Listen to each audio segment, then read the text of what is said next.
Good afternoon বন্ধুরা, তোমরা সবাই কেমন আছো? বেশ ভালোই ঠান্ডা পড়েছে। আমি কিন্তু ভালো আছি। আমাদের সকলকে অবশ্যই ভালো থাকতে হবে।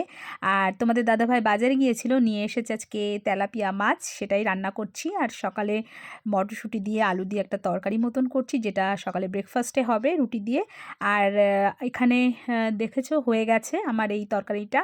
আর এখানে শীতকালীন যে সবজিগুলো থাকে না, সেগুলো যেরকম দেখতে ভালো লাগে তেমনি কিন্তু খেতেও ভালো লাগে। আর এটা দিয়ে বুঝতেই পারছো কি হবে, পালং শাকের একটা চচ্চড়ি হবে। আর মাছটা আমি রান্না করব সর্ষে বাটা দিয়ে। তোমাদের যেটা কথা বলার ছিল সেটা বলে দিই। তা আমি তো বাড়ি ফিরে এসেছি, আর বিভিন্ন ধরনের ভিডিও আমি করেছি, তোমাদেরকে অবশ্যই শেয়ার করব। তো তোমরা কিন্তু অবশ্যই দেখে আমাকে জানাবে কেমন লাগলো।